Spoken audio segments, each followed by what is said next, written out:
الحمد لله رب العالمين والعاقبة للمتقين والصلاة والسلام على أشرف الأنبياء والمرسلين وعلى آله الطيبين الطاهرين وأصحابه الهادين المهديين أما بعد فقد قال الله تبارك وتعالى في الكلام المجيد والفرقان الحميد فأعوذ بالله من الشيطان الرجيم بسم الله الرحمن الرحيم يا أيها الذين آمنوا اتقوا الله وكونوا مع الصادقين صدق الله المولانا العظيم وصدق رسوله النبي الكريم المكين الأمين ونحن على ذلك لمن الشاهدين والشاكرين والحمد لله رب العالمين إن الله وملائكته يصلون على النبي يا أيها الذين آمنوا صلوا عليه وسلموا تسليما اللهم صل على سيدنا محمد وعلى آل سيدنا محمد وبارك وسلم صلوا عليه صلاة وسلام عليك يا حبيبي يا رسول الله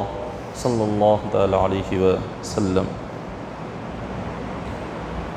معزز سامعین اکرام، اللہ تبارک و تعالی اپنے کلام پاک میں ارشاد فرما رہا ہے یا ایھا الذین آمنوا اتقوا اللہ وکونوا مع الصادقین، اے ایمان والو اللہ سے ڈرو اور سچوں کے ساتھ ہو جاؤ، سچے لوگوں کے ساتھ رہو، سچے لوگوں کی صحبت کو، دوستی کو اختیار کرو۔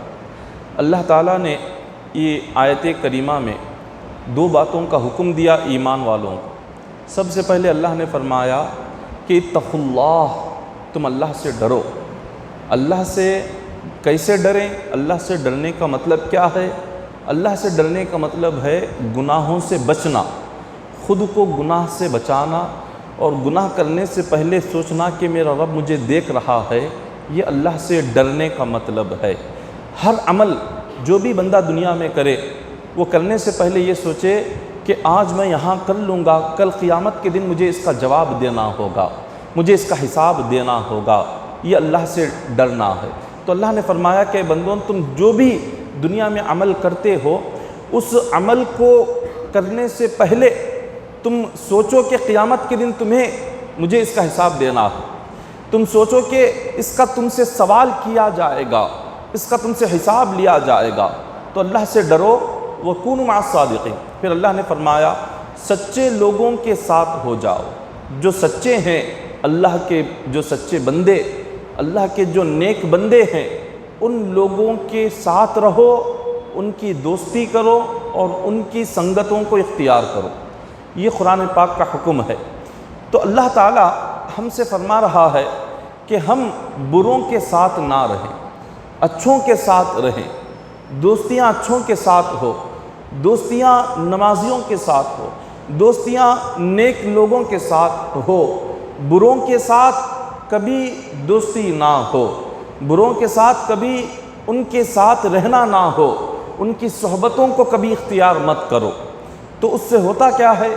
انسان جیسی صحبتوں کو اختیار کرتا ہے، جیسے لوگوں کے ساتھ رہتا ہے، ان میں بھی ویسی ہی عادت پیدا ہو جاتی ہے۔ حدیث پاک میں آقا علیہ الصلوۃ والسلام نے بڑی پیاری مثال دے کر سمجھایا کہ نیک لوگوں کی صحبت اور بروں کی صحبت، ان دونوں کو حضور نے فرمایا نیک بندے کی جو صحبت ہے وہ عطر بیچنے والے کی دکان کی طرح ہے، کہ ایک دکان میں کہ کوئی شخص عطر بیچنے والا ہو، اگر کوئی عطر خریدے نہیں، صرف عطر بیچنے والے کی دکان میں جا کر واپس آ جائے تو اس کے کپڑوں میں اور جسم میں عطر کی خوشبو آ جائے گی، جبکہ اس نے عطر لگایا نہیں، صرف عطر کی دکان میں داخل ہو کر باہر آ گیا۔ تو حضور نے فرمایا یہ نیک بندے کی صحبت ہے، یہ نیک لوگوں کی دوستی اگر تم کرو گے، ان کے ساتھ بیٹھو گے، ان کے ساتھ تھوڑی دیر بھی بیٹھو، تو تمہیں اللہ تبارک و تعالی نیکی کرنے کی توفیق عطا فرمائے گا، تمہیں اللہ تبارک و تعالی سیدھی راہ پر چلنے کی توفیق عطا کرے گا، تم دیندار بن جاؤ گے اگر تھوڑی دیر بھی ان کے ساتھ بیٹھ جائیں۔ اور برے کی صحبت، بروں کی دوستی، اس کی مثال حضور نے فرمائی کہ ایک لوہے کی بھٹی کی طرح ہے، کہ لوہے کی بھٹی جہاں پر آگ جل رہی ہو، لوگ لوہا پگھلا رہے ہو، اگر کوئی شخص وہاں لوہے کی بھٹی کے اندر داخل نہیں ہوا، صرف اس کے سامنے سے بھی وہ گزرتا ہے اس کے کپڑے اور اس کا چہرہ بالکل میلا ہو جاتا ہے، اس لیے کہ وہ ایک آگ کی بھٹی کے سامنے سے گزرا ہے، جبکہ وہ نہ وہاں جا کر بیٹھا، نہ وہ وہاں اس نے کام کیا، نہ اس نے آگ جلائی، نہ اس نے لوہا وہاں سے اٹھایا، کچھ نہیں کیا، صرف سامنے سے گزرا۔ صرف لوہے کی بھٹی کے سامنے سے گزرنے کی وجہ سے اس کے کپڑے بھی کالے ہو جائیں گے، اس کا چہرہ بھی کالا ہو جائے گا۔ یہ مثال ہے بروں کی صحبت کی، یہ مثال ہے برے دوست کی، کہ اگر تھوڑی دیر بھی اس کے ساتھ رہ جائیں تو اس کی برائی خود بخود ساتھ رہنے والے کے اندر آ جاتی ہے۔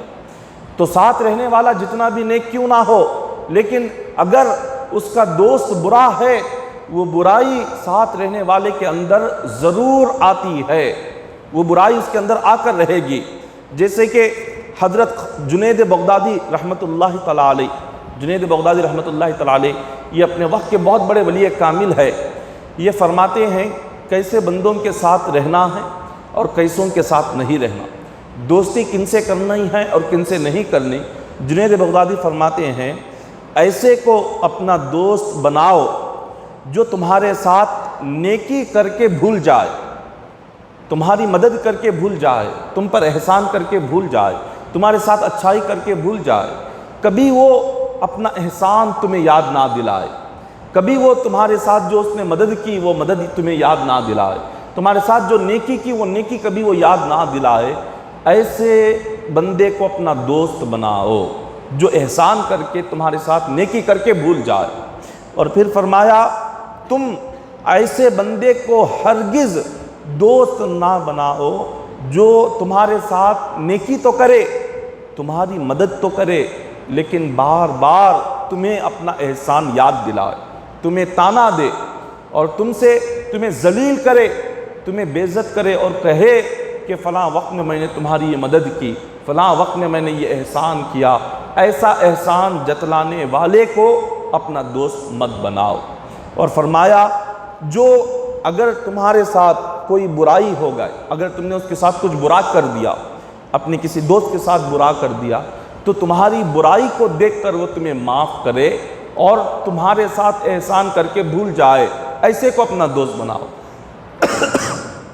اب یہاں پر حضرت جنید بغدادی کی جو نصیحت ہے، یہ نصیحت ہم تمام کے لیے بڑی پیاری ہے کہ آپ کتنے بہترین انداز میں سمجھا رہے ہیں کہ اچھا دوست اس کی نشانی کیا ہے، برے کی نشانی کیا ہے۔ جو اچھا دوست ہوتا ہے کبھی وہ اپنے دوست کی مدد کر کے وہ احسان یاد نہیں دلاتا، جو برا ہوتا ہے وہی احسان کر کے اس کو یاد دلاتا ہے بار بار۔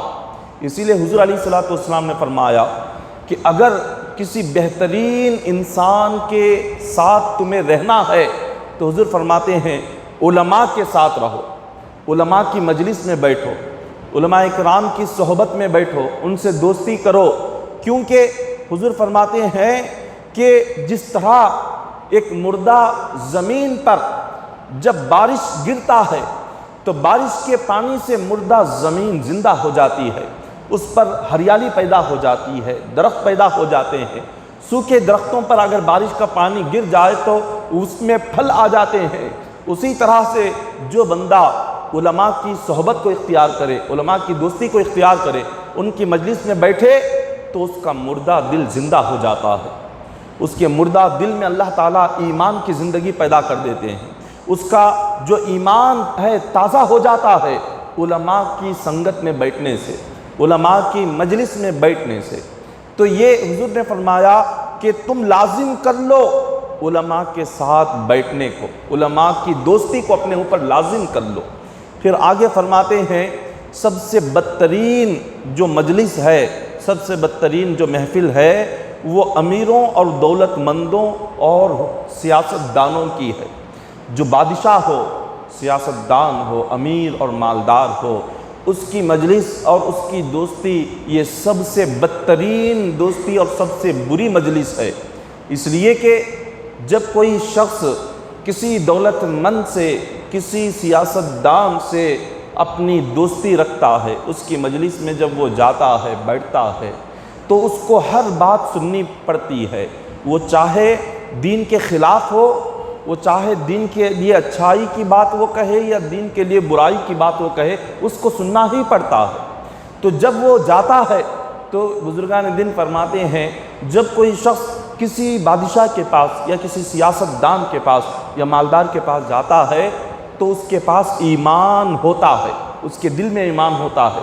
جب وہاں سے اٹھ کر واپس آتا ہے تو اس کے دل سے ایمان خالی ہو جاتا ہے، وہ ایمان کو بیچ کر آتا ہے۔ اس لیے کہ دولت مند کی مجلس میں اور بادشاہ سیاست دان کی مجلس میں اسے خاموش بیٹھنا ہوگا۔ وہ اللہ کے خلاف بھی کچھ کہے گا، رسول اور دین اور اسلام کے خلاف بھی کچھ کہے گا، وہ اللہ کی قرآن کی آیتوں کے خلاف بھی کچھ کہے گا۔ یہ ساری باتیں سن کر جیسے ہی وہ خاموش ہو گیا، اس کے دل سے ایمان چلا گیا۔ جاتے وقت تو دل میں ایمان لے کر گیا تھا، لیکن اس کی مجلس میں بیٹھ کر اس کی ایسی باتیں، اس کی غلط باتیں، اس کی غلط حرکتیں، اس کے گناہوں والے کام، یہ ساری چیزیں جب وہ دیکھ کر آتا ہے تو اس کا ایمان وہیں پر رہ جاتا ہے، وہیں ایمان کو وہ چھوڑ کر بیچ کر خالی ہاتھ وہاں سے لوٹ کر آتا ہے۔ تو اسی لیے فرمایا دولت مندوں کی مجلس، سیاستدانوں کی محفل اور دوستی یہ بہت بری چیز ہے، یہ بدترین ہے۔ بزرگان دین فرماتے ہیں اس سے دور رہا کرے۔ حضرت شیخ ابو علی دخاخ رحمۃ اللہ تعالی علیہ یہ ایک بزرگ ہیں، یہ فرماتے ہیں کہ برے دوست سے ہمیشہ دور رہا کرو۔ جو برا انسان ہے ہمیں معلوم ہے کہ یہ اس میں بری عادتیں ہیں، اس کے اندر اتنے برے کام یہ کرتا ہے، اگر ہمیں جیسے ہی معلوم ہو گیا تو فرمایا اس برے انسان سے دور رہو۔ اگر تم دور نہیں ہوگے، اس کے ساتھ تم رہو گے، اس کی برائی تمہارے اندر آ جائے گی۔ انسان میں اچھی عادتیں پیدا ہونے کے لیے وقت لگتا ہے، لیکن بری عادتیں بہت جلد آ جاتی ہیں، اچھی عادتیں بہت ہی جلدی چھوٹ جاتی ہیں، اچھی عادتیں انسان سے بہت جلد ختم ہو جاتی ہیں، لیکن بری عادتیں جلد ختم نہیں ہوتی۔ برائی کا اثر بندے میں جلد ختم نہیں ہوتا، اچھائی کا اثر ختم ہو جاتا ہے۔ نیکی اور عبادتیں، یہ عادتیں بہت جلد ختم ہو جائیں گی، مگر برائی کا اثر، بری عادتیں جلدی ختم نہیں ہوں گی۔ تو اسی لیے فرمایا برے انسان کی صحبت میں اگر تم رہو گے، اس کی برائی اگر ایک مرتبہ اندر داخل ہو گئی تو وہ جلد تمہارے اندر سے نہیں نکلتی۔ اس کے لیے اس برائی کو نکالنے کے لیے، بری عادت کو نکالنے کے لیے کافی محنت کرنا پڑے گا۔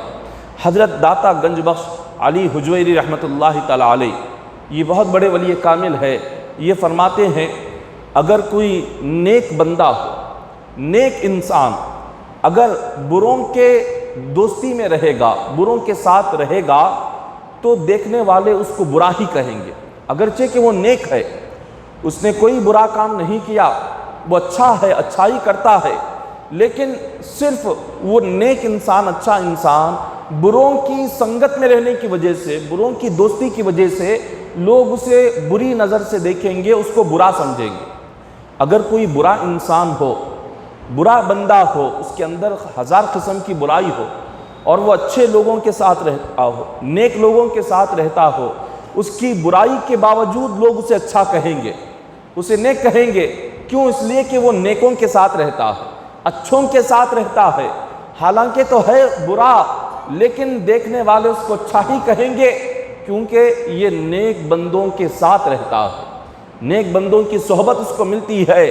تو انسان جس مجلس میں بیٹھتا ہے، جن لوگوں کے ساتھ وہ کھاتا پیتا ہے، جن لوگوں کے ساتھ وہ اٹھتا بیٹھتا ہے، جن لوگوں کے ساتھ وہ گھومتا ہے، ان لوگوں کی جو عادتیں ہوں گی ساتھ میں رہنے والے میں وہی عادتیں آئیں گی۔ انسان کی طبیعت اور اس کا دل جو ہے وہ جو دیکھتا ہے کہ اس کے ساتھ میں رہنے والے، اس کے دوست احباب جیسی عادتوں کے ہے، وہ عادتوں کا اثر اس کے دل پر ہونے لگتا ہے۔ اگر اچھی عادتیں وہ دیکھتا ہے، اچھی عادتیں والوں کے ساتھ وہ رہتا ہے، اچھے نیک لوگوں کے ساتھ وہ رہتا ہے، ان کو نیکی کرتا ہوا دیکھے گا، وہ نیکی کی عادت اس میں پیدا ہو جائے گی۔ وہ نمازیوں کے ساتھ رہے گا تو نمازی بن جائے گا، روزداروں کے ساتھ رہے گا روزدار بن جائے گا، حاجیوں کے ساتھ رہے گا حاجی بن جائے گا، سخیوں کے ساتھ رہے گا خیرات کرنے والا بن جائے گا۔ اگر اللہ کو راضی کرنے والے تہجد گزاروں کے ساتھ رہے گا، تہجد پڑھنے والا وہ بن جائے گا۔ وہ صدقہ کرنے والوں کے ساتھ رہے گا، صدقہ کرنے والا وہ بن جائے گا۔ سنتوں پر عمل کرنے والوں کے ساتھ رہے گا، سنتوں پر عمل کرنے والا وہ بن جائے گا۔ جیسا دوست اچھا ہوگا وہ اچھائیاں اس کے اندر آ جائے گی۔ اگر اس نے بروں کو اپنا دوست بنا لیا اور بروں کے ساتھ وہ رہنے لگا، وہ اگرچہ کہ نمازی ہو، روزدار ہو، شرابیوں کے ساتھ رہ رہا ہے تو اس میں بھی شراب پینے کی عادت آ جائے گی۔ جواریوں کی دوستی کرے گا وہ جواری بن جائے گا، زانیوں کے ساتھ رہے گا وہ زانی بن جائے گا، جھوٹوں کی دوستی کرے گا جھوٹا بن جائے گا، دھوکے بازوں کی دوستی کرے گا دھوکے باز بن جائے گا۔ جیسا اس کا دوست رہے گا وہ دوست کی عادت ساتھ میں رہنے والے کے اندر خود بخود آ جائے گی۔ جیسے کہ اکثر لوگ یہ کہتے ہیں کہ وہ برا ہے تو ہمیں کیا، ہم تو صرف جا کر بیٹھتے ہیں، ہم تو وہاں جا کر بیٹھتے ہیں، اس کی دکان پر جا کر بیٹھتے ہیں، گھر میں جا کر بیٹھتے ہیں، ہم تو بس اپنے دوست سے چند باتیں کر کے آتے ہیں، ہمیں اس کے عمل سے کیا لینا ہے، اس کی گناہوں سے ہمیں کیا لینا ہے، اس کے حرکتوں سے ہمیں کیا لینا ہے، وہ جیسا بھی کیوں نہ ہو ہمارے ساتھ وہ اچھا ہے، ہم اس سے بات کریں گے، ہم اس کے ساتھ محبت سے رہیں گے، ہم اس کے ساتھ اٹھیں گے، اس کے پاس بیٹھیں گے۔ ہم تو کچھ نہیں، ہم تو اچھے ہیں، ہم تو کچھ نہیں کریں گے، ہمارا عمل ہمارے ساتھ، اس کا عمل اس کے ساتھ۔ تو اگر کوئی یہ سوچتا ہے، یہ سوچنا بالکل غلط ہے، نادانی ہے۔ ہم چاہے جتنے بھی اچھے کیوں نہ ہو، لیکن ہم جس ماحول میں رہیں گے، جیسے ماحول میں اٹھیں گے، جیسے لوگوں کے ساتھ ہم بیٹھیں گے، ہماری جتنی اچھائی کیوں نہ ہو، لیکن ماحول کا اثر بندے پر ہو جاتا ہے۔ ماحول کا اثر، ساتھ میں رہنے والوں کا اثر اس پر یقیناً ہو کر رہتا ہے۔ اپنی اچھائی اپنی جگہ، لیکن ساتھ والے کی برائی کب ہمارے اندر داخل ہو جائے ہمیں معلوم نہیں ہوتا۔ ساتھ میں رہنے والے دوست کی برائی کب ہمارے اندر وہ بری عادت پیدا ہو جائے ہمیں معلوم نہیں ہوتا۔ اس لیے بزرگان دین نے فرمایا کسی کو نیک دوست ملنا بھی اللہ کی ایک بہت بڑی ایک نعمت ہے۔ اچھا دوست ملنا، نمازی دوست ملنا اللہ کی نعمت ہے، ورنہ جو 5 وقتہ نمازی ہو، نیک ہو اور روزدار ہو، بہت ہی اللہ کا عبادت گزار بندہ ہو، اگر وہ 1 مہینہ کسی شرابی یا جواری کے ساتھ رہ جائے، اس کی عبادتیں بھی چلی جائیں گی، اس کے روزے بھی چلے جائیں گے، اس کی نیکیاں بھی چلی جائیں گی، وہ 2-3 مہینے میں وہ بھی شرابی بن جائے گا، وہ بھی جواری بن جائے گا۔ چند دنوں میں وہ اس کے رنگ میں رنگ جائے گا، چند دنوں میں وہ اسی عادتوں میں ڈھل جائے گا، چند دنوں میں وہ اسی کے راستے پر چلنے لگ جائے گا۔ حضور علیہ السلام نے اکثر مقامات پر اس کا ذکر فرمایا اور یہ کہا کہ اپنے صحبتوں کو، اپنی سنگتوں کو، دوستوں کو اچھا رکھا کرو، اچھوں کے ساتھ رہا کرو۔ حضرت مالک بن دینار رحمۃ اللہ تعالیٰ علیہ، یہ بہت بڑے ولی کامل گزرے ہیں مالک بن دینار۔ حضرت مالک بن دینار رحمۃ اللہ تعالیٰ علیہ نے ایک شخص سے ملاقات کی، وہ خدا کا انکار کرتا تھا، وہ کہتا تھا کہ خدا ہے ہی نہیں، خدا کا انکار کرنے والا تھا۔ ایسے شخص سے آپ نے ملاقات کی، آپ نے اس کو کئی طرح سمجھایا کہ اللہ ہے، خدا ایک ہے، اس کی عبادت کرنی چاہیے۔ آپ نے اس کو ہر طریقے سے سمجھایا، وہ نہیں مانا۔ اس نے کہا کہ میرا یہ عقیدہ ہے، میرا یہ ایمان ہے کہ خدا نعوذ باللہ ہے ہی نہیں۔ اس کا یہ عقیدہ تھا، خدا کا انکار کرنے والا تھا۔ اب دونوں میں بحث ہوئی، بحث کے بعد آخر نتیجہ یہ نکلا کہ حضرت مالک بن دینار نے فرمایا ہم ایک بڑی آگ جلائیں گے اور تم میرا ہاتھ پکڑ کر اس آگ میں تم اور میں دونوں داخل ہو جائیں گے۔ ہم دونوں میں جو زندہ رہ گیا، جس کو آگ نے نہیں جلایا، اس کا دین حق پر ہے اور وہ حق پر ہے، اور جو جل گیا اس کا دین بالکل غلط ہے، جھوٹا ہے اور وہ بھی جھوٹا ہے۔ دونوں میں یہ بات طے ہو گئی۔ اب ایک بڑی آگ جلائی گئی، حضرت مالک بن دینار رحمۃ اللہ تعالیٰ علیہ کے مریدین بھی جمع ہو گئے، تمام کلمہ پڑھنے والے ایک طرف جمع ہو گئے، اور وہ جو خدا کا انکار کرنے والا تھا، اس کے جو ساتھی تھے، جو اس کے عقیدے کے تھے، جو اس کے ایمان کے تھے، وہ بھی جمع ہو گئے۔ اب آگ جلائی گئی، حضرت مالک بن دینار نے کہا میرا ہاتھ پکڑ لو۔ اس نے آپ کا ہاتھ پکڑ لیا، تھا تو خدا کا انکار کرنے والا۔ مالک بن دینار کا ہاتھ پکڑ کر جب دونوں آگ میں داخل ہوئے تو کیا دیکھتے ہیں، کافی گھنٹوں کے بعد بھی آگ نے نہ اس کافر کو جلایا نہ مالک بن دینار کو جلایا، دونوں صحیح سلامتی کے ساتھ باہر آ گئے، کسی کے جسم کو آگ کا اثر نہیں ہوا، نہ مالک بن دینار کے جسم پر نہ اس کافر کے جسم پر۔ حضرت مالک بن دینار رحمۃ اللہ تعالی علیہ تھوڑی دیر میں آپ بہت ہی حیرت زدہ ہو گئے۔ آپ نے عرض کیا، اے باری تعالیٰ، میں تو تیرے دین پر چلنے والا ہوں، تجھے ماننے والا ہوں، تیرا کلام پڑھنے والا ہوں، تیرے نبی کو اپنا رسول مانتا ہوں، لیکن یہ تو تیرا انکار کرتا ہے، وہ تو یہ کہتا ہے کہ خدا ہے ہی نہیں، تو نے اس کو بھی صحیح سلامت رکھا، مجھے بھی صحیح سلامت رکھا، یہ بات سمجھ نہیں آئی۔ اللہ تبارک و تعالیٰ نے حضرت مالک بن دینار رحمۃ اللہ تعالیٰ علیہ پر الہام فرمایا، خدا نے ان کے دل پر یہ بات ڈالی، ارشاد فرمایا کہ اے مالک بن دینار، وہ تھا تو خدا کا انکار کرنے والا، اگر وہ تنہا آگ میں داخل ہوتا تو آگ اس کو جلا دیتی، مگر اس کا ہاتھ تمہارے ہاتھ پر تھا، تمہارے ہاتھ میں اس کا ہاتھ رہنے کی وجہ سے میں نے آگ کو حکم دیا کہ میرے ولی کا ہاتھ جس کے ہاتھ پر آ جائے اس کو ہرگز نہ جلانا۔ حضرت مالک بن دینار رحمۃ اللہ تعالی علیہ، اتنے بڑے بزرگ، اتنے بڑے ولی کامل، ایک کافر خدا کا انکار کرنے والا، اس نے اپنا ہاتھ جب مالک بن دینار کے ہاتھ میں دے دیا، اللہ نے اس کو آگ سے بچا لیا۔ صرف تھوڑی دیر اس نے اپنی سنگت، اپنا ہاتھ ان کے ہاتھ میں دیا تو وہ آگ سے بچ گیا۔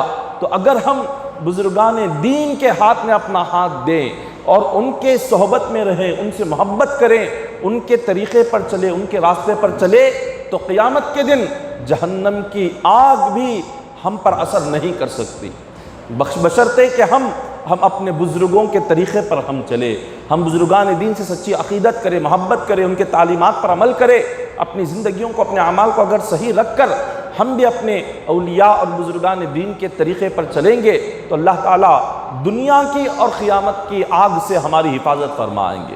تو صحبت کا اثر یہ ہوتا ہے، ایک کافر تھوڑی دیر کے لیے مالک بن دینار کے ساتھ آ گیا اور اپنا ہاتھ ان کے ہاتھ میں دے دیا تو اللہ نے اس کو عذاب سے اور آگ سے اللہ نے اس کو بچا لیا۔ تو ساتھ رہنے کا یہ اثر ہوتا ہے، ساتھ رہنے کا اثر بہت زیادہ ہے۔ اسی لیے فرمایا کہ ایک مقام پر حضرت ذوالنون مصری رحمۃ اللہ تعالی علیہ حج کے لیے جا رہے تھے۔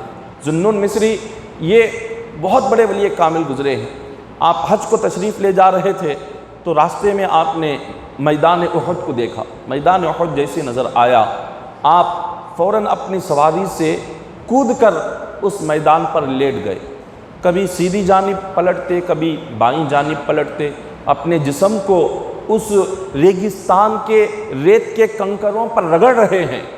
آپ کے مریدین نے یہ دیکھا، سمجھا کہ شاید انہیں گرمی بہت زیادہ ہو چکی، گرمی کی تکلیف کی وجہ سے یہ اس طرح سے کر رہے ہیں۔ انہوں نے لا کر پانی پیش کیا۔ حضرت ذوالنون مصری نے فرمایا کہ تم یہ پانی کیوں دے رہے ہو؟ مریدین نے کہا ہم سمجھ رہے ہیں کہ شاید آپ کو گرمی کی تکلیف کی وجہ سے آپ اپنی سواری سے کود گئے اور ٹھنڈک حاصل کرنے کے لیے ریت کے کنکروں پر اپنا جسم آپ لگا رہے ہیں، اپنی کروٹیں اس ریت پر آپ لے رہے ہیں، ریت تاکہ اس ریت کے کنکر آپ کے جسم کو لگیں اور آپ کو تھوڑی سی ٹھنڈک پہنچ جائے۔ حضرت ذوالنون مصری فرماتے ہیں ایسی بات ہرگز نہیں ہے، میرا یہاں پر لیٹنا نہ گرمی کی وجہ سے ہے نہ کسی دوسری وجہ سے۔ تو آپ کے مریدین نے پوچھا آپ یہاں پر کس لیے لیٹے ہوئے ہیں؟ تو ذوالنون مصری فرماتے ہیں دراصل بات یہ ہے کہ حضور کے صحابی خالد بن ولید رضی اللہ تعالی عنہ کئی سال پہلے اپنے گھوڑے پر سوار ہو کر اسی میدان میں انہوں نے کافروں سے جہاد کیا تھا۔ ان کے گھوڑوں کے تلووں پہ جو دھول اور مٹی لگی تھی، وہ دھول اور مٹی آج بھی اس ریت کے اندر مجھے نظر آ رہی ہے۔ خالد بن ولید کے گھوڑوں کے جو ٹاپوں پر، گھوڑوں کے پیروں پر لگی ہوئی دھول اور مٹی کے کنکر اس ریت میں نور کی طرح چمک رہے ہیں، اور میں نے چاہا کہ اس کی برکت مجھے بھی مل جائے، میں نے چاہا کہ اس گھوڑے کے پیروں کی دھول اور مٹی جو نور کی طرح چمک رہی ہے وہ نور میرے جسم میں بھی آ جائے، اسی لیے میں یہاں لیٹ گیا اور اس ریت پر کروٹیں میں لے رہا ہوں تاکہ ساری ریت میرے جسم کو لگ جائے اور اس گھوڑے کے پیروں سے نکلنے والے یہ نور کے کنکر میرے جسم کے اندر بھی اس کا اثر پیدا ہو جائے۔ یہ ہوتا ہے بزرگان دین جس گھوڑے پر سوار ہوتے تھے، وہ گھوڑے کا تعلق اگر اللہ والوں سے ہو جاتا، اس گھوڑے کے پیروں کی لگی ہوئی مٹی میں بھی نور پیدا ہو جاتا تھا۔ اور ذوالنون مصری جیسے اتنے بڑے ولی کامل اس کنکروں کو لے کر اپنے جسم کو لگا رہے ہیں تاکہ اس سے برکت انہیں مل جائے۔ تو صحبت جو ہوتی ہے، سنگت جو ہوتی ہے، اگر ایک جانور کسی بزرگ کی صحبت میں رہ جائے، اللہ تعالیٰ اس جانور میں بھی تاثیر پیدا کر دیتا ہے، اس جانور میں بھی اللہ تبارک و تعالیٰ برکتیں اور رحمتیں پیدا فرما دیتا ہے۔ تو اگر جب جانور میں اللہ تعالیٰ ایک اللہ والے کے ساتھ رہنے کی وجہ سے، بزرگ کے ساتھ رہنے کی وجہ سے اتنی تاثیر پیدا ہوتی ہے، تو اگر کوئی ایک مومن کلمہ پڑھنے والا کسی بزرگ اور اللہ والے کے ساتھ رہ جائے اور کسی ولی کے ساتھ رہ جائے اور کسی عالم دین کے ساتھ رہ جائے، تو اللہ تعالیٰ اس بندے کی تو دنیا آخرت دونوں سوار دے گا۔ دنیا میں بھی اللہ اس کو کامیابی عطا فرمائیں گے اور آخرت میں بھی کامیابی نصیب فرمائیں گے۔ اسی طرح ایک روایت میں بیان کیا جاتا ہے کہ اللہ تبارک و تعالیٰ بندے کے اعمال کو نہیں دیکھتا، بندے کی نیت کو دیکھتا ہے۔ حدیث پاک میں حضور علیہ الصلوۃ نے فرمایا انما الاعمال بالنیات، اعمال ہم جو بھی کریں، جو بھی نماز پڑھیں، روزہ رکھیں، حج زکوٰۃ ادا کریں، جتنی نیکیاں کریں، ہماری ساری نیکیوں کا دار و مدار، ہماری عبادتوں کا دار و مدار ہماری نیت پر ہے، ہمارے دل پر ہے۔ ہم جس نیت سے نیکی کریں گے، جس نیت سے ہم عبادت کریں گے، اللہ ہماری نیتوں کو دیکھ کر ہماری عبادت کا ثواب عطا فرمائے گا۔ خدا یہ نہیں دیکھتا کہ بندہ کتنی بڑی عبادت کر رہا ہے، بلکہ اللہ تعالیٰ یہ دیکھتا ہے کہ بندہ کس نیت سے عبادت کر رہا ہے۔ اگر کوئی بندہ 1000 رکعت نماز پڑھے تو خدا یہ نہیں دیکھتا کہ اتنی بڑی عبادت 1000 رکعت اس نے پڑھی ہے، چلو میں اس کا ثواب دے دوں۔ اللہ تعالیٰ عبادت کی کثرت کو دیکھ کر، بڑی عبادت کو دیکھ کر ثواب نہیں دیتا، بلکہ اللہ یہ دیکھتا ہے یہ 1000 رکعت نماز پڑھنے والا کس نیت سے اس نے نماز پڑھی ہے، اس کا ارادہ کیا تھا، اس کا مقصد کیا تھا۔ اللہ اس نیت پر ثواب عطا کرتے ہیں۔ اگر کسی بندے نے اپنی ساری رات عبادت کی مگر اس کا مقصد کیا تھا، دوسروں کو دکھانا اور لوگوں سے تعریف سننا اور لوگوں سے اپنی واہ واہی سننا، اگر اس نیت سے اس نے نماز پڑھی تو اللہ تعالیٰ اس کی 1000 رکعت نماز میں سے 1 رکعت نماز کو بھی قبول نہیں کرتا۔ اگر کسی نے 2 رکعت ہی نماز پڑھی لیکن اس کی نیت یہ تھی کہ میرا رب راضی ہو جائے، اپنے رب کو خوش کرنا، اس نیت سے اس نے صرف 2 رکعت نماز پڑھی، تو یہ 2 رکعت نماز جو خدا کو راضی کرنے کے لیے پڑھی جائے، دنیا والوں کو دکھانے کے لیے 1000 رکعت نماز سے بھی زیادہ اس 2 رکعت نماز کا ثواب ہے۔ اس لیے کہ اللہ تعالیٰ بندے کا ارادہ دیکھتا ہے، اللہ تعالیٰ بندے کا دل دیکھتا ہے، اس کی نیت دیکھ کر اسے ثواب عطا فرماتے ہیں۔ اسی طرح حضرت عبداللہ بن مبارک رضی اللہ تعالیٰ عنہ، حضرت عبداللہ بن مبارک اپنے وقت کے بہت بڑے آپ محدث ہیں اور عالم دین ہے، اور آپ ایک دن حج کے لیے تشریف لے گئے۔ آپ نے کعبۃ اللہ کے قریب آنکھیں بند کی، آپ پر نیند کا غلبہ ہوا۔ جب نیند کا غلبہ آپ پر ہوا تو آپ نے خواب میں 2 فرشتوں کو دیکھا، وہ آپس میں بات کر رہے ہیں۔ ایک فرشتہ دوسرے سے کہتا ہے کہ اس سال حج کے لیے 6 لاکھ لوگ آئے ہوئے ہیں۔ دوسرے فرشتے نے پوچھا ان 6 لاکھ لوگوں میں کتنوں کا حج قبول ہوا اور کتنوں کا قبول نہیں ہوا؟ تو دوسرے فرشتے نے جواب دیا ان 6 لاکھ لوگوں میں سے اللہ تعالیٰ نے ایک شخص کا بھی حج قبول نہیں کیا، ایک شخص کا حج بھی قبول نہیں ہوا۔ اب یہ سننا تھا، حضرت عبداللہ بن مبارک خواب میں تھے۔ آپ تھوڑی دیر کے لیے یہ سوچنے لگے کہ لوگ اتنی دور دراز مقام سے آ رہے ہیں، کوئی دریا پار کر کے آ رہا ہے، کوئی سمندر پار کر کے آ رہا ہے، کوئی ندیاں پار کر کے آ رہا ہے، کوئی جنگل پار کر کے آ رہا ہے، کوئی میدان پار کر کے آ رہا ہے، کوئی اپنا گھر چھوڑ کر آ رہا ہے، کوئی اپنا وطن چھوڑ کر آ رہا ہے، کوئی اپنی تجارت چھوڑ کر آ رہا ہے، کوئی اپنے بیوی بچوں کو چھوڑ کر آ رہا ہے، کوئی اپنا سارا خاندان چھوڑ کر آ رہا ہے۔ لیکن کیا لوگ اتنی محنت کر کے، اپنا مال خرچ کر کے، اتنی تکلیفیں اٹھا کر آ رہے ہیں، کیا کسی کا بھی حج قبول نہیں ہوا؟ آپ کو بہت ہی تعجب ہونے لگا۔ حضرت عبداللہ بن مبارک رضی اللہ تعالیٰ عنہ ابھی اسی طرح سوچ رہے تھے کہ ان دو فرشتوں میں سے ایک فرشتے نے کہا کہ ایک شخص ہے جو ملک شام کا شہر دمشق میں رہتا ہے۔ ملک شام جو سیریا ہے اس کو ملک شام کہتے ہیں، اور سیریا میں ایک شہر ہے دمشق، جس کو انگریزی میں دمشقو کہتے ہیں۔ تو ملک شام کے شہر دمشق میں ایک موچی ہے، وہ حج کو تو نہیں آیا، لیکن اللہ نے اس حج کا ثواب بھی عطا کیا، اور اس موچی کی نیت کے صدقے میں اللہ نے 6 لاکھ لوگوں کا حج قبول کر لیا، ان کی مغفرت فرما دی۔ حضرت عبداللہ بن مبارک رحمۃ اللہ تعالیٰ علیہ نے جب خواب میں سنا اور اس کا نام ایک فرشتے نے پوچھا تو دوسرے نے جواب دیا اس کا نام علی بن الموفق ہے۔ حضرت عبداللہ بن مبارک کی آنکھ کھل گئی، آپ دنگ رہ گئے کہ ایک شخص جو موچی ہو اور جوتے سیتا ہو وہ حج کو آیا بھی نہیں، اللہ نے اس کو حج کا ثواب عطا کیا اور اس کے صدقے میں 6 لاکھ حاجیوں کا حج قبول کیا، 6 لاکھ حاجیوں کو اللہ تعالیٰ نے مغفرت اور بخشش عطا کر دی۔ آپ نے سوچا آخر وہ بندہ ہے کون، جا کر اس سے ملاقات کروں، اس سے ملوں اور پوچھوں کہ آخر اللہ کو اس کی کون سی ادا پسند آ گئی، اللہ کو اس کی کون سی نیکی پسند آ گئی کہ جس کے صدقے میں اللہ نے بغیر حج کیے اس کو حج کا ثواب عطا کیا اور اس کے صدقے میں تمام حاجیوں کے حج کو قبول کر لیا۔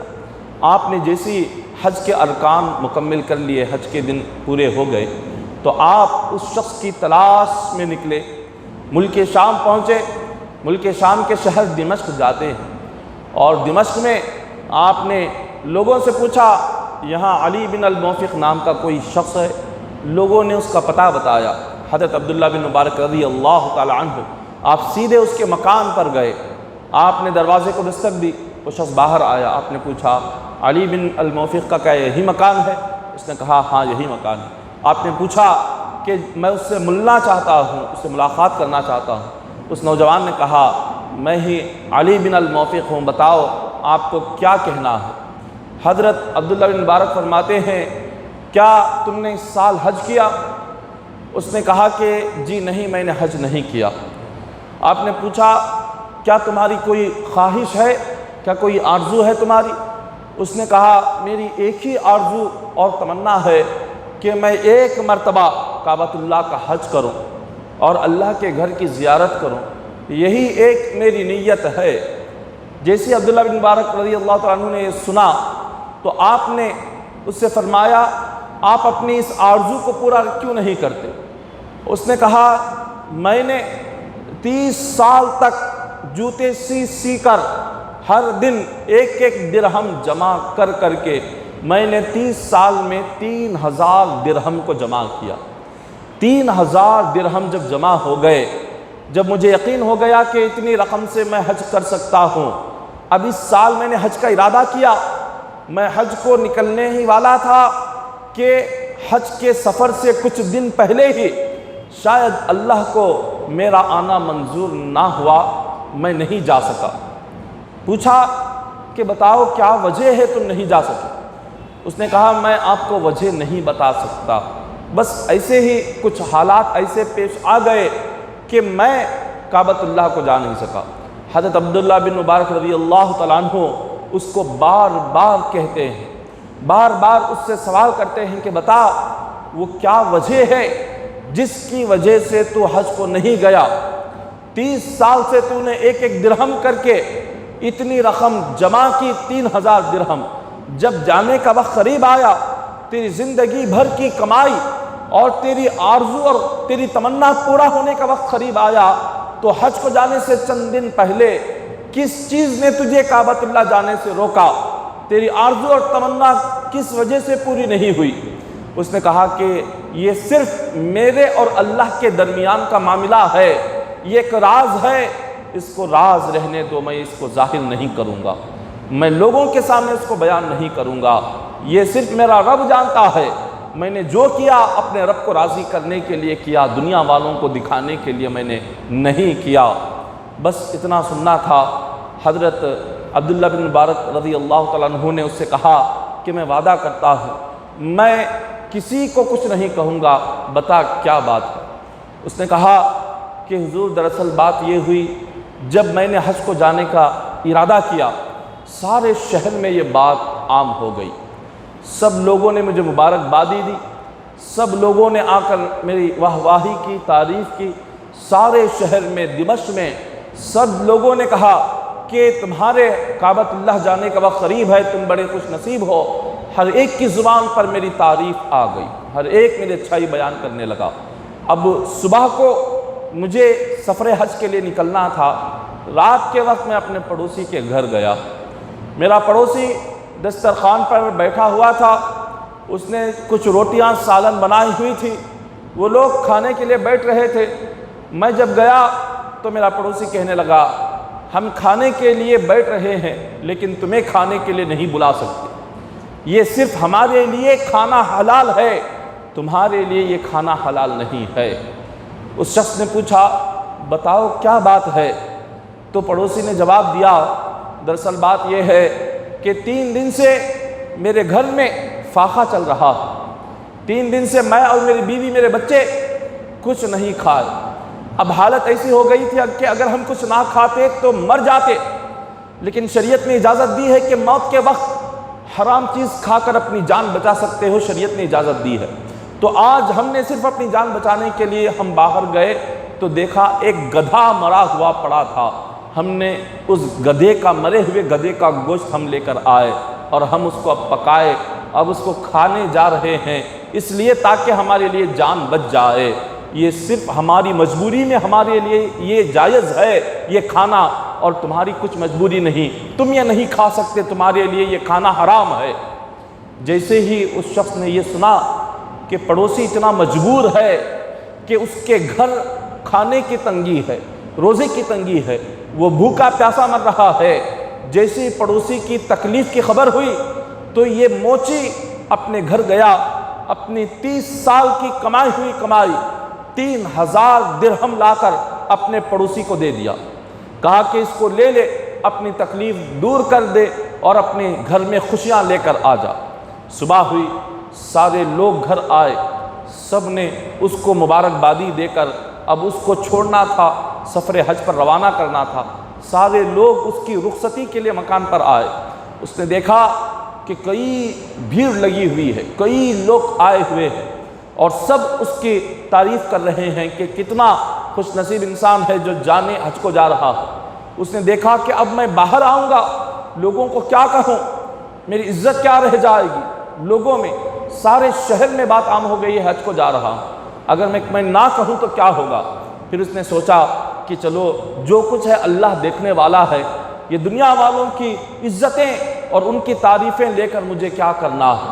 یہ سوچ کر وہ باہر آیا، اس نے کہا کہ تم لوگ سوچ رہے ہو میں حج کو جانے کے لیے اب میں باہر آؤں گا، لیکن سنو میں حج کو نہیں جا رہا، میرا جو حج کو جانے کا ارادہ تھا اب وہ ارادہ بدل گیا ہے۔ اب لوگ اس کی برائی کرنے لگ گئے، کہنے لگے کہ یہ تو صرف مفت کی عبادت کر سکتا ہے، مفت کی نماز روزے رکھ سکتا ہے، لیکن یہ اللہ کی راہ میں مال خرچ کرنا یہ اس سے نہیں ہوگا، یہ بڑا بخیل ہے، اللہ کی راہ میں اپنا مال خرچ نہیں کرے گا، یہ بڑا بخیل ہے، یہ اللہ کی راہ میں اپنا مال نہیں لٹائے گا، اسی لیے یہ مال کی محبت میں اپنا مال جمع کر کے رکھنا چاہتا ہے اور اسی لیے یہ حج کو نہیں جا رہا، اگر حج کو جائے گا تو مال خرچ ہو جائے گا، اسی لیے یہ اپنا مال بچا کر جمع کر رکھنے کے لیے یہ حج کو نہیں جا رہا ہے۔ بس لوگ ایسی برائی کرنے لگے، مگر اس نے نہ لوگوں کی باتوں کی فکر کی، نہ لوگوں کے تانوں کی فکر کی، سب کی باتیں سنی اور خاموشی کے ساتھ گھر میں آ گیا، دروازہ بند کر کے وہ بیٹھ گیا۔ جیسے ہی لوگ حج کو گئے، حج کو مکمل کیا، سارا حج مکمل ہو گیا۔ حج مکمل کرنے کے بعد جب سارے لوگ اپنے اپنے مقام سے اپنے اپنے گھروں کو آ گئے اور سب گھر کو آ گئے، عبداللہ بن مبارک بھی آ گئے، اور لوگ کہنے لگے کہ آپ یہاں پر ہے۔ عبداللہ بن مبارک نے کہا کہ اللہ تبارک و تعالیٰ کو تیری یہ نیکی اتنی پسند آ گئی کہ اللہ تبارک و تعالیٰ نے بغیر حج کیے تجھے حج کا ثواب عطا فرما دیا۔ تو حج کو تو گیا نہیں، مگر ایک مجبور کی تو نے مدد کی، تو نے ایک مصیبت زدہ انسان کی مدد کی، ایک تنگدست انسان کی تو نے مدد کی، لوگوں کی بری باتیں سنیں، ان کے الفاظ سنے، ان کی برائی کو سنا، لیکن صرف اللہ کو راضی کرنے کے لیے سب سے چھپ کر یہ کام کیا۔ اللہ کو یہ نیکی اتنی پسند آ گئی کہ اللہ نے تیری شکل کا ایک انسان کعبۃ اللہ میں بھیجا، اور اس نے کعبۃ اللہ میں تیرے نام سے حج کیا، اور قیامت تک ہر سال تیرے نام سے وہ حج کرتا رہے گا۔ اور عبداللہ بن مبارک نے کہا کہ اللہ تبارک و تعالیٰ کو تیری ادا اتنی پسند آئی کہ تیرے صدقے میں رب نے 6 لاکھ حاجیوں کا حج بھی قبول کر لیا۔ تو جب کوئی بندہ سب سے چھپ کر صرف اللہ کو راضی کرنے کے لیے نیکی کرتا ہے، دوسروں کی مدد کرتا ہے، صدقہ کرتا ہے، خیرات کرتا ہے، اللہ تبارک و تعالیٰ اس کے اس نیک اعمال سے اتنا خوش ہوتا ہے کہ خدا اسے دین اور دنیا دونوں کی نعمتیں عطا فرما دیتا ہے۔ لیکن نیت صاف ہونی چاہیے، دل صاف ہونا چاہیے۔ اسی طرح ایک روایت میں بیان کیا گیا، حضور علیہ الصلوۃ والسلام فرماتے ہیں، جو شخص دکھاوے کے لیے دنیا والوں سے تعریف سننے کے لیے وہ حج کرتا ہے یا نماز پڑھتا ہے یا عمرہ کرتا ہے، اللہ تبارک و تعالیٰ قیامت کے دن اس کے حج کو، اس کے عمرہ کو اس کے منہ پر مارے گا۔ وہ حج اور عمرہ اس کے منہ پر مار دیا جائے گا، اور کہا جائے گا کہ تو نے اللہ کو راضی کرنے کے لیے یہ حج اور عمرہ نہیں کیا، تو نے صرف سیر و تفریح کے لیے حج اور عمرہ کیا۔ جسے آج اکثر لوگ حج اور عمرہ اس لیے جاتے ہیں تاکہ گھوم پھر کر آئے، یا کچھ سونا خرید کر آئے، یا کچھ خریدیں، وہاں کی چیزیں خریدیں۔ جو خریداری کے لیے حج یا عمرہ کو جاتے ہیں، جو گھومنے پھرنے کی نیت سے حج اور عمرہ کو جاتے ہیں، اور جو دنیاوی غرض اور مقصد کے لیے جاتے ہیں، لوگوں کی تعریفیں سننے کے لیے جو حج اور عمرہ کو جاتے ہیں، جو نام اور شہرت کے لیے حج اور عمرہ کو جاتے ہیں، قیامت کے دن اللہ تعالیٰ ان کا حج، ان کا عمرہ ان کے منہ پر مارے گا۔ یہ حدیث پاک ہے، حضور فرما رہے ہیں۔ اور اللہ تعالیٰ وہی حج وہی عمرہ قبول کرے گا جو حلال کمائی سے کرے، حلال مال سے جو نیکی کی جائے گی، جو عمرہ کیا جائے گا، اللہ اسی عمرہ کو قبول کرے گا۔ حلال مال سے جو حج کیا جائے گا، اللہ اسی حج کو قبول کرے گا۔ حلال مال سے جو بندہ نیکی کرے گا، خیرات کرے گا، اللہ اسی حلال مال کی نیکی کو قبول کرے گا۔ حرام مال سے وہ چاہے جتنا بھی صدقہ کرے، جتنا بھی خیرات کرے، جتنے بھی حج کرے، جتنے عمرے کر لے، جتنی نیکیاں کر لے، اس بندے کو کوئی ثواب نہیں۔ حرام کمائی سے، حرام مال سے کیا ہوا حج، عمرہ، صدقہ، خیرات، یہ تمام پر اللہ تعالیٰ اسے گناہ عطا کرے گا۔ وہ بھی ایک گناہ نہیں، 2 گناہ عطا کرے گا۔ پہلا گناہ حرام طریقے سے کمانے کا، دوسرا گناہ اس حرام گندی کمائی کو اللہ کی عبادت میں لگانے کا، دگنا اللہ سے گناہ عطا فرمائیں گے۔ اسی لیے حضور نے فرمایا، حلال مال سے تم نیکی کرو، حلال مال سے حج اور عمرہ کرو تو تمہارا حج اور عمرہ قبول ہوگا۔ اور حج اور عمرہ قبول ہونے کی نشانی کیا ہے؟ اگر کسی کو معلوم کرنا ہو کہ حج اور عمرہ میرا قبول ہوا یا نہیں، تو حج کے بعد یا عمرہ کے بعد اگر اس بندے کی زندگی بدل گئی، سمجھو حج سے پہلے یا عمرہ سے پہلے وہ نماز نہیں پڑھ سکتا، وہ نماز نہیں پڑھتا تھا، روزے نہیں رکھتا تھا، صدقہ خیرات نہیں کرتا تھا، وہ نیک اعمال نہیں کرتا تھا، حج اور عمرہ کرنے کے بعد اچانک زندگی میں تبدیل آ گئی، وہ عبادت کا پابند بن گیا، نماز کا پابند بن گیا، دیندار بن گیا، نیک اعمال کرنے لگا، سچ بولنے لگا، جھوٹ اس نے چھوڑ دی، غیبت چھوڑ دی، دھوکہ چھوڑ دیا، چغلی چھوڑ دی، یہ ساری برائیاں چھوڑ کر اگر نیک راستے پر آ گیا تو سمجھ جاؤ اس کے حج قبول ہو گئے، اس کا عمرہ قبول ہو گیا۔ زندگی بدل گئی تو سمجھ جائے کہ اللہ نے حج اور عمرہ قبول کر لیا۔ اگر کسی نے حج تو کر لیا، عمرہ تو کر لیا، لیکن جانے سے پہلے جو زندگی تھی آنے کے بعد بھی ویسا ہی رہا، نہ اس کی باتوں میں فرق آیا، نہ اس کے کاموں میں فرق آیا، نہ اس کی حرکتوں میں فرق آیا، نہ اس کے اعمال میں فرق آیا، نہ اس کے اخلاق میں فرق آیا، نہ اس کے بول چال میں فرق آیا، نہ اس کے رہن سہن میں فرق آیا، تو سمجھ جاؤ اللہ نے اس کا حج اور عمرہ قبول نہیں کیا۔ اگر قبول ہو جاتا تو اس کی زندگی بدل جاتی، قبول ہوتا تو یہ جا کر آنے کے بعد نمازی بن جاتا تھا، جھوٹ نہیں بولتا، دھوکہ نہیں دیتا، شراب نہیں پیتا، جوا نہیں کھیلتا، یہ سٹے بازی نہیں کرتا۔ اگر حج اور عمرہ اللہ اس کا قبول کر لیتا تو یہی وجہ ہے آج جو آپ دیکھتے ہیں کہ لوگ حج اور عمرہ کر آنے کے بعد بھی ان کی زندگیاں نہیں بدلتی۔ کیوں؟ حرام مال سے جو حج اور یا عمرہ کرتے ہیں تو اس کے بعد بھی زندگی جیسے کی ویسے ہی رہتی ہے، کیونکہ اللہ وہ حج اور عمرہ قبول ہی نہیں کرتا جو حرام مال سے کیا گیا۔ تو جب اللہ تعالیٰ قبول ہی نہیں کیا تو زندگی کہاں سے بدلے گی؟ جیسے گئے ویسے ہی آ جائیں گے، جیسے تھے ویسے ہی رہ جائیں گے۔ تو حلال کمائی اللہ کی راہ میں لگائیں، وہی اللہ تعالیٰ قبول کرتے ہیں۔ ایک روایت ہے، علامہ اسماعیل حقی اپنی کتاب تفسیر روح البیان میں آپ بیان فرماتے ہیں، ایک شخص حج کر کے جب واپس لوٹ رہا تھا، راستے میں اس کا انتقال ہو گیا۔ انتقال کے بعد جب اس کے ساتھیوں نے اس کی قبر کھودی، اسے دفن کر دیا، دفن کر کے واپس آئے، خیال آیا کہ قبر کھودنے کے لیے جس کلہاڑی کو استعمال کیا گیا تھا وہ تو قبر میں ہی رہ گئی۔ اب اس کو لینے کے لیے گئے، جیسی اس کی قبر سے مٹی ہٹائی تو کیا دیکھتے ہیں، اس شخص کے ہاتھ اور پیر کو باندھا گیا ہے اور سر سے لے کر پیر تک آگ میں جل رہا ہے، اس کی قبر آگ سے بھر دی گئی ہے۔ جب ساتھیوں نے یہ منظر دیکھا وہ گھبرا گئے اور انہوں نے تیزی سے اس کی قبر کو بند کر دیا اور سیدھے اس کے گھر آئے۔ اس کی بیوی سے پوچھا کہ تیرے شوہر کے اعمال کیا تھے، تیرا شوہر کیسا تھا زندگی میں، ہمیں یہ بتلا۔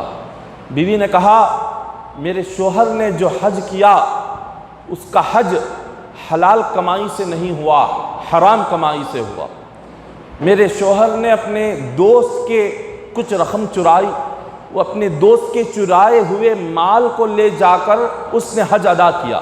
حج کر کے جب آ رہا تھا موت ہو گئی، تو حج کے بعد تو اللہ تعالیٰ بندے کو گناہوں سے پاک کر دیتا ہے، لیکن یہ حج سے اپنی گھر کو بھی نہیں گیا، راستے میں انتقال ہو گیا، لیکن اس کی قبر اللہ نے آگ سے بھر دی۔ کس وجہ سے؟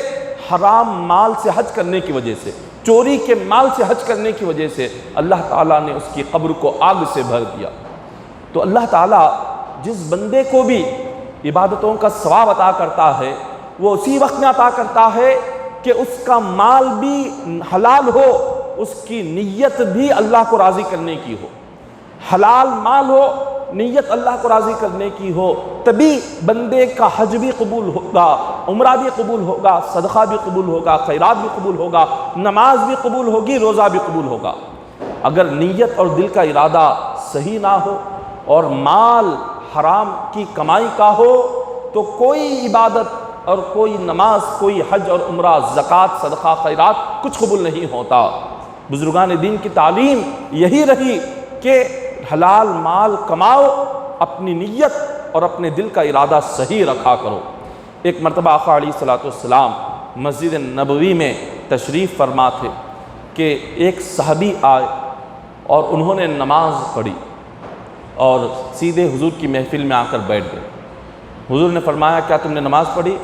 انہوں نے کہا کہ حضور ہاں میں نے نماز پڑھی۔ حضور نے فرمایا نہیں، تم نے نماز نہیں پڑھی، واپس جاؤ، دوبارہ نماز پڑھ کے آؤ۔ وہ گئے اور انہوں نے پھر سے نماز پڑھی اور واپس حضور کی بارگاہ میں مجلس میں آ کر بیٹھ گئے۔ حضور نے فرمایا کیا تم نے نماز پڑھی؟ انہوں نے کہا کہ حضور ہاں پڑھی۔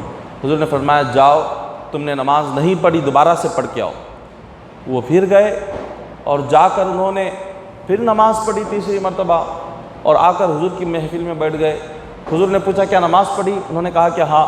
تو حضور نے فرمایا نہیں، تم نے نماز نہیں پڑھی، آؤ میں تمہیں سکھاتا ہوں۔ حضور علیہ الصلوۃ والسلام لے گئے، انہیں بتلایا ان کی نماز میں غلطی کیا تھی۔ حضور نے فرمایا تم نماز تو پڑھ رہے تھے مگر تمہاری نماز میں سکون نہیں تھا، تم رکوع اور سجدہ بڑی تیزی کے ساتھ کر رہے تھے۔ حضور نے فرمایا کہ نماز کو پڑھو تو سکون سے پڑھو، اطمینان سے پڑھو، تیزی سے نہ پڑھو۔ تمہارے رکوع جلد نہ ہو، تمہارے سجدے جلد نہ ہو۔ رکوع اور سجدہ جب کوئی بندہ تیزی سے کرتا ہے، جلد کرتا ہے، اس میں سکون نہیں رکھتا، تو اللہ روزی سے برکت چھین لیتا ہے۔ حضور نے فرمایا جس طرح سے مرغ ٹھونگے مارتا ہے، مرغ کے چونچ مارنے کی طرح سجدہ نہ مارو، سجدہ کرو تو سکون سے، رکوع کرو تو سکون سے، جلد بازی نہ ہو، تبھی اللہ تعالیٰ اس نماز کو قبول فرمائے گا۔ اور جس نماز میں جلد بازی ہو، رکوع اور سجود، قاعدہ، سلام، قیام، یہ تمام چیزوں میں ہم نے سکون سے ادا نہیں کیا، تیزی اگر کر دی، تو اللہ تبارک و تعالیٰ اس نماز پر بندے کو صحیح طریقے سے مکمل ثواب عطا نہیں کرے گا، مکمل ثواب بندے کو نہیں ملتا۔ پھر حضور نے فرمایا کیا تمہیں پتہ ہے کہ سب سے برا چور کون ہے؟ صحابہ نے فرمایا کہ حضور کون؟ تو حضور فرماتے ہیں جو نماز میں چوری کرتا ہے وہ سب سے بدترین چور ہے۔ صحابہ نے پوچھا کہ نماز میں چوری کون کرے گا؟ نماز میں چوری کیا ہے؟ بندہ نماز میں چوری کیسے کر سکتا ہے؟ تو حضور فرماتے ہیں نماز میں چوری کرنے کا مطلب یہ ہے جو شخص نماز کے ارکان کو سکون سے ادا نہ کرے، تیزی کے ساتھ جلدی جلدی نماز پڑھنا، یہ نماز کو چوری کرنے کی طرح ہے۔ تیزی سے نماز پڑھنے والا نماز کا چور ہے۔ تو حضور نے فرمایا نماز میں چوری نہ کرو، نماز کو پڑھو تو سکون سے پڑھو، اطمینان سے پڑھو، آہستگی سے پڑھو، رکوع اور سجدے میں سکون سے جاؤ، تبھی اللہ تعالیٰ مکمل ثواب عطا کرے گا، تبھی اللہ تبارک و تعالیٰ اس عبادت کو قبول فرمائیں گے۔ حضور علیہ الصلوۃ والسلام نے فرمایا کہ ایک شخص 60 سال تک نماز پڑھتا ہے مگر اس کی نماز اللہ تعالیٰ قبول نہیں کرتا۔ وہ 60 سال نماز پڑھتا ہے لیکن نماز قبول نہیں ہوتی۔ صحابہ نے فرمایا کہ حضور کیوں؟ تو فرمایا اس لیے کہ وہ رکوع اور سجدہ اپنی نماز میں صحیح کیا ہوا نہیں ہوتا، اس لیے اللہ تبارک و تعالیٰ اس کی 60 سال کی نماز ہی قبول نہیں کرتا۔ 60 سال اس نے نماز تو پڑھی مگر اس نماز میں نہ اس کا رکوع صحیح تھا نہ اس کا سجدہ صحیح تھا، رکوع بھی تیزی سے کرتا تھا، سجدہ بھی صحیح طریقے سے نہیں کرتا تھا، تیزی سے کرتا تھا، اس لیے اس کی کوئی نماز قبول نہیں ہوئی۔ تو رکوع اور سجدہ ہمیں صحیح طریقے سے کرنا ہے، سکون سے کرنا ہے۔ اور جب سجدے میں جائیں، سجدے میں خاص طور پر جب ہم چلے جائیں، پیر کی انگلیاں زمین پر لگی رہنی چاہیے۔ پیر کی 10 انگلیوں کا زمین پر لگنا سنت ہے، اور یہ کم از کم ایک انگلی کا تو پیر کی زمین پر لگے رہنا واجب ہے۔ اگر کوئی سجدے میں جا کر پیر کی دونوں انگلیاں اگر اٹھا دے، تھوڑی دیر کے لیے بھی اگر سجدے میں جانے کے بعد پیر کی انگلیاں اٹھ گئی تو نماز ٹوٹ جاتی ہے، پھر نماز کو شروع سے پڑھنا ہوگا۔ یہ خاص طور پر یہ ذہن نشین رکھنا ہے، ہمیں یہ مسائل معلوم نہیں ہوتے، نماز کے مسائل معلوم نہیں ہوتے، اور ہم زندگی ساری نماز پڑھتے جاتے ہیں، مگر مسائل معلوم نہ ہونے کی وجہ سے ہمیں پتہ ہی نہیں چلتا کہ کون سی نماز ہو رہی ہے، کون سی نماز نہیں ہو رہی ہے، کہ نماز میں کیا غلطی ہم کر رہے ہیں، کس غلطی سے نماز ٹوٹتی ہے اور کس غلطی سے نماز نہیں ٹوٹتی، ہمیں یہ مسائل ہی معلوم نہیں۔ جب مسائل معلوم نہ ہو اور ہم نماز پڑھتے جائیں تو پھر ہماری نماز ہی صحیح طریقے سے نہیں ہوگی۔ تو یہ رکوع اور سجدے میں خاص طور پر اس بات کا ضرور خیال رکھا کریں۔ سجدے میں جائیں تو مکمل طریقے سے پیٹھ سیدھی ہونی چاہیے، بالکل اپنا چہرہ بھی نیچے کرنا نہیں ہے سجدے میں، نہ اپنی گردن کو اوپر اٹھانا ہے، نہ پیٹھ کو بالکل جھکانا ہے، بلکہ پیٹھ بالکل سیدھی ہونی چاہیے، نظر پیر کے 2 انگوٹھوں پر ہونی چاہیے، اور پیٹھ سر سے لے کر پیٹھ بالکل سیدھی رہے، اور پیر بھی بالکل سیدھے ہونا چاہیے۔ پیروں کو موڑنا نہیں ہے، پیر کو موڑ کر گھٹنوں کو پکڑ کر سجدہ نہیں کرنا ہے، بلکہ پیر بھی بالکل سیدھے رکھے، پیروں کو ایسا موڑے نہیں۔ پیر موڑ کر گھٹنوں کو پکڑیں گے رکوع میں تو رکوع نہیں ہوگا۔ پیر پورے سیدھے ہوں اور جھکیں، پیٹھ سیدھی رہے، نظریں 2 انگوٹھوں پر رہے پیر کے، اور سبحان ربی العظیم کی تسبیح کم از کم 3 مرتبہ، زیادہ سے زیادہ 7 یا 11 مرتبہ پڑھیں۔ یہ طریقہ ہے۔ اگر آپ امام صاحب کے پیچھے نماز پڑھ رہے ہیں تو جب تک آپ اللہ اکبر نہیں سنتے اس وقت تک رکوع اور سجدے کی تسبیح پڑھتے ہی رہنا ہے۔ اور جب آپ امام صاحب کے پیچھے کھڑے ہو رہے ہیں تو قرات کچھ نہیں پڑھ سکتے، پیچھے اگر کھڑے ہیں سورہ فاتحہ نہیں پڑھ سکتے اور کوئی سورہ نہیں پڑھ سکتے۔ 5 وقت کی نماز میں مرد حضرات جب جماعت سے نماز پڑھ رہے ہوں خاموش کھڑے ہونا، صرف ثنا پڑھنا ہے، ثنا کے بعد کچھ نہیں پڑھنا ہے، خاموش کھڑے ہونا۔ اور ثنا بھی کب پڑھنا ہے؟ جب کہ ابھی نماز شروع نہیں ہوئی، نماز ابھی شروع نہ ہوئی ہو، قرات ابھی شروع نہیں ہوئی، تب تک ثنا پڑھ سکتے ہیں۔ اگر قرات ایک مرتبہ شروع ہو گئی تو ثنا بھی نہیں پڑھ سکتے، صرف خاموشی سے سننا ہے۔ رکوع اور سجدے کی تسبیح پڑھنا ہے، التحیات، درود ابراہیم، دعائے معصورہ قاعدے میں پڑھنا ہے اور سلام پھیرنا ہے۔ جماعت سے اگر نماز پڑھ رہے ہیں اتنا ہی، بعض سورہ فاتحہ پیچھے پڑھتے ہیں، ایسا اگر پڑھیں گے تو نماز نہیں ہوگی۔ امام صاحب کے پیچھے جب نماز پڑھ رہے ہو، کوئی پیچھے سورہ فاتحہ پڑھ رہے ہوں تو مرد حضرات تو ہرگز نماز نہیں ہوتی، خاموش کھڑے ہونے کا حکم ہے۔ یہ مرد حضرات کی نماز کا طریقہ ہے۔ خواتین کی جو نماز ہے ان کے لیے تو جماعت نہیں ہے، وہ تو تنہا پڑھ رہے ہیں، تو خواتین جب بھی پڑھیں گے تنہا پڑھیں گے تو انہیں ہر وقت تنہائی میں جب رکعت باندھیں گے تو سورہ فاتحہ بھی پڑھنا ہے اور ایک دوسرا سورہ بھی پڑھنا ہے۔ لیکن فرض نمازیں جب ہم پڑھ رہے ہیں، سنت اور فرض نفل نمازوں میں فرق یہ ہے، چاہے مرد حضرات ہو یا خواتین ہوں، فرض نمازیں اگر 4 رکعت کی پڑھ رہے ہوں، پہلی 2 رکعت میں سورہ فاتحہ پڑھنے کے بعد ایک دوسرا سورہ پیچھے لگا کر ملا کر پڑھیں گے، اور بعد کی 2 رکعتوں میں فرض کی تو صرف اگر تنہا پڑھ رہے ہیں تو صرف سورہ فاتحہ پڑھیں گے، کوئی دوسرا سورہ اس کے ساتھ نہیں ملائیں گے۔ اور سنتوں میں جب سنت نمازیں ہم پڑھ رہے ہیں، سنت کی 4 رکعتوں میں بھی سورہ فاتحہ بھی پڑھیں گے اور دوسرا سورہ اس کے ساتھ ملا کر پڑھیں گے، یہ فرق ہے۔ فرض میں صرف 2 رکعتیں ہوں گی، پہلی 2 رکعتوں میں ہی سورہ فاتحہ اور دوسرا سورہ ملا کر پڑھیں گے، بعد کی 2 رکعتوں میں صرف سورہ فاتحہ پڑھیں گے۔ تو یہ ایک طریقہ ہے نماز کا، یہ نماز کے مسائل ہمیں جاننا ضروری ہے۔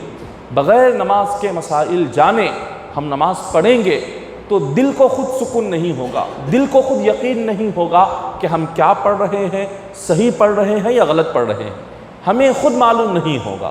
تو اس لیے یہ نماز کے مسائل جاننا اور اس کو جان کر پڑھنا، تبھی نماز صحیح طریقے سے ہماری ہو سکتی ہے۔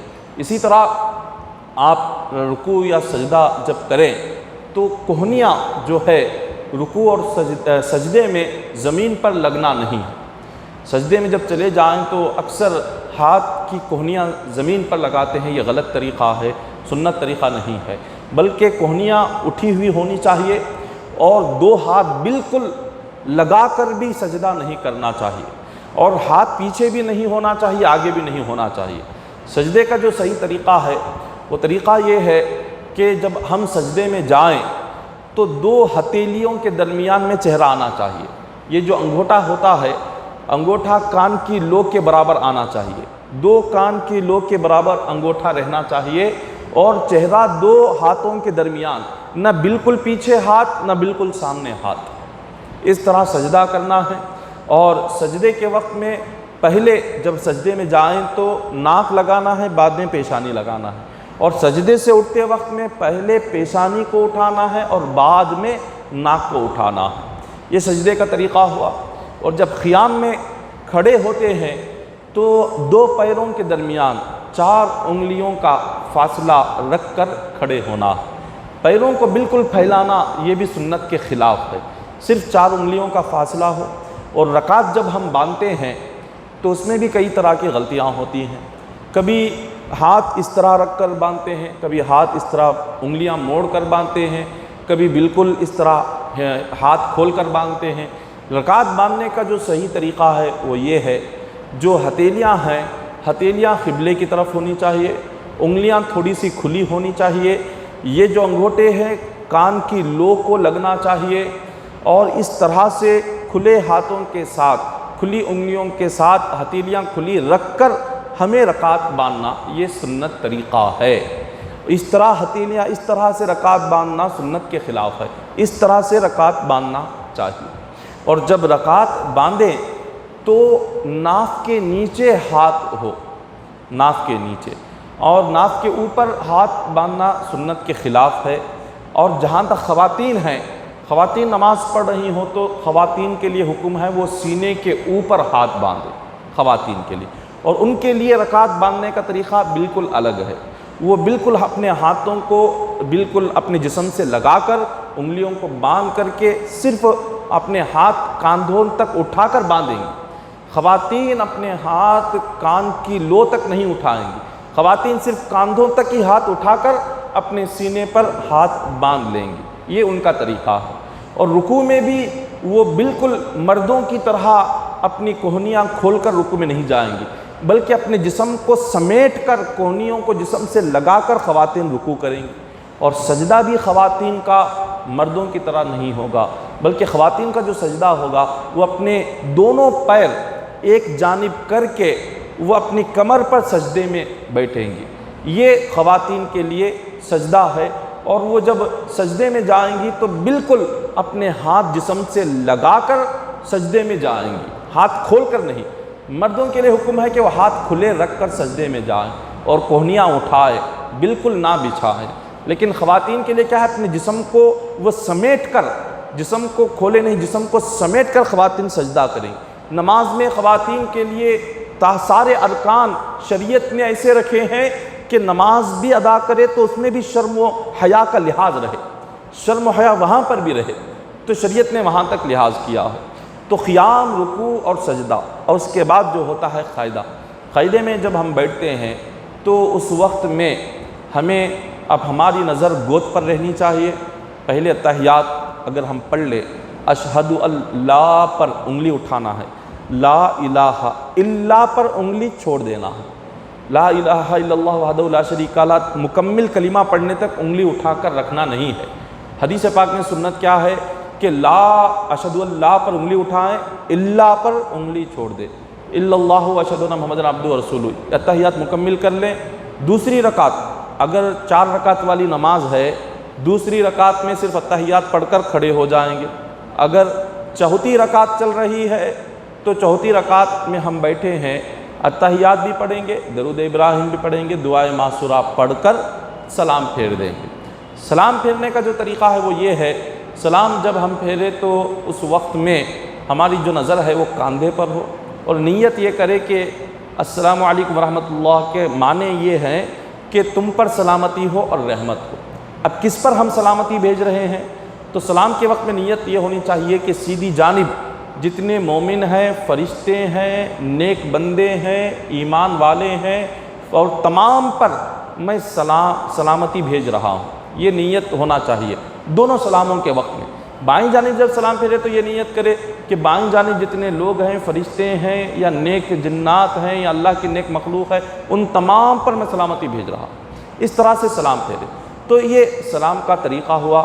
اور نیت جو ہوتی ہے، جو نیت ہم مانتے ہیں نماز میں، یہ نیت دل کے ارادے کو کہتے ہیں، زبان سے کہنا ضروری نہیں۔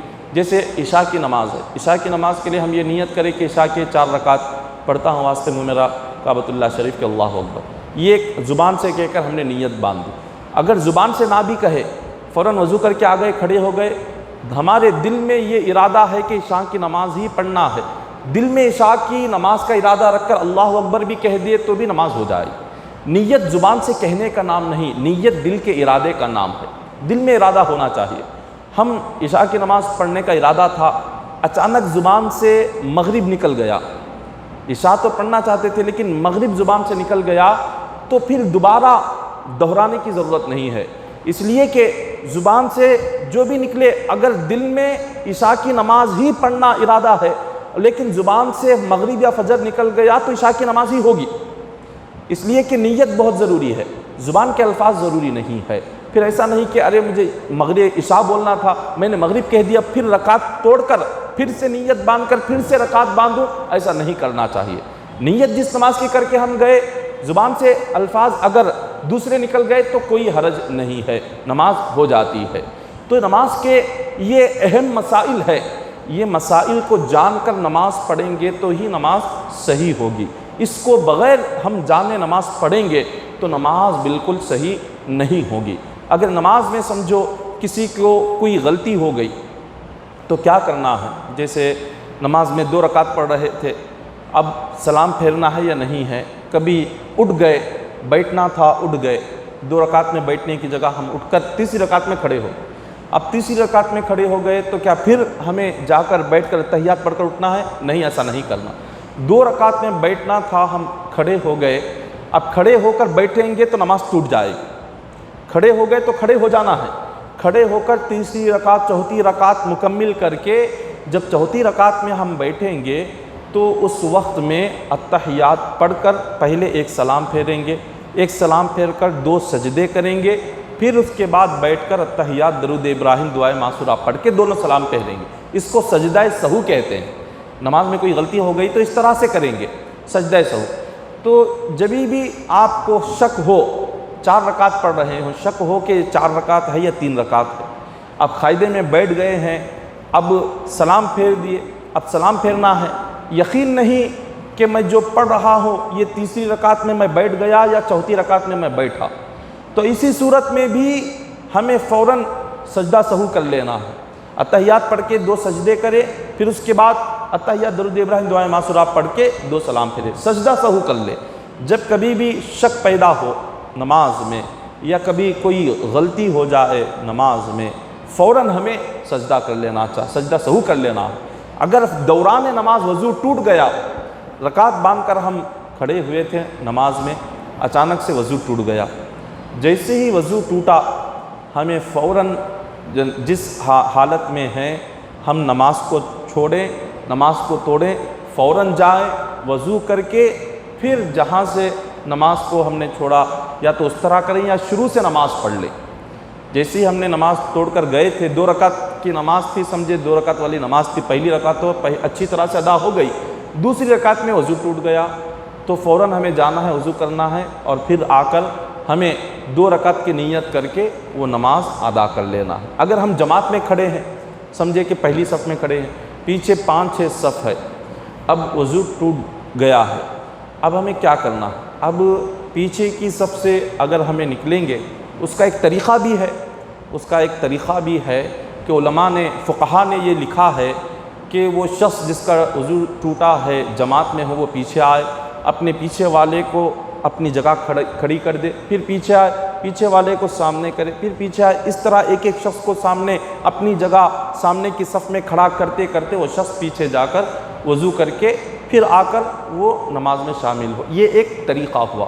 اب دوسرا طریقہ یہ ہے، اگر کسی کو شرم محسوس ہو کہ وضو ٹوٹ گیا ہے، اگر ہم ساری جماعت سے نکلیں گے تو پتہ نہیں کتنی شرمندگی ہوگی یا ذلت ہوگی، تو ایسی صورت میں وضو ٹوٹ گیا تو وہ شخص اسی طرح یہ سمجھ لے کہ میری نماز تو ختم ہو گئی ہے، اب میری نماز تو نہیں ہوگی، یہ سوچ کر بس نماز مکمل ہونے تک وہ جماعت کے ساتھ رہے، جیسی نماز مکمل ہو جائے سلام پھیر کر پھر وضو کرے، پھر سے وہ نماز کو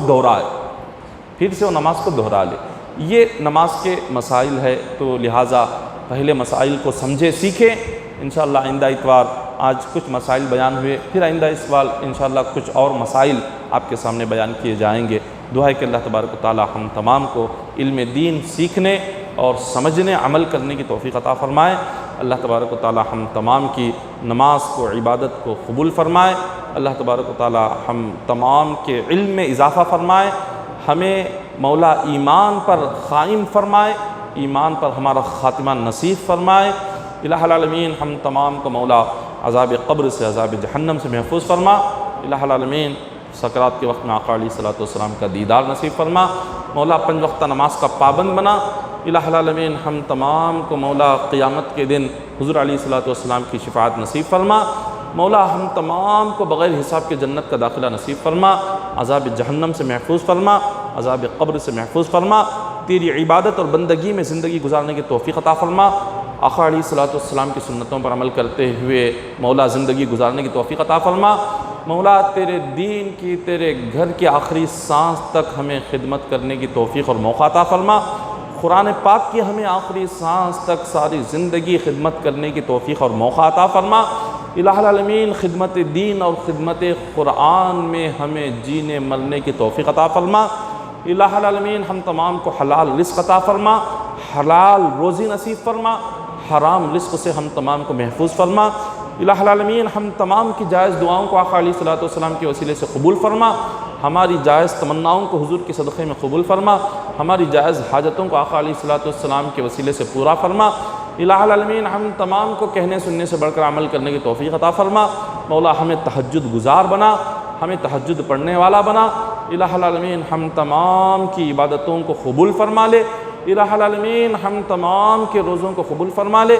الہ العالمین ہم تمام کو مولا نفس کے شر سے، شیطان کے فتنے سے محفوظ فرما۔ ان اللہ و ملائکتہ یصلون علی النبی یا ایھا الذین آمنوا صلوا علیہ وسلموا تسلیما۔ اللہم صل علی سیدنا محمد وعلی آل سیدنا محمد وبارک وسلم، صلوا علیہ صلاۃ وسلام علیک یا حبیبی یا رسول اللہ صلی اللہ تعالی علیہ وسلم۔ سبحان ربک رب العزۃ عما یصفون وسلام علی المرسلین والحمد للہ رب العالمین۔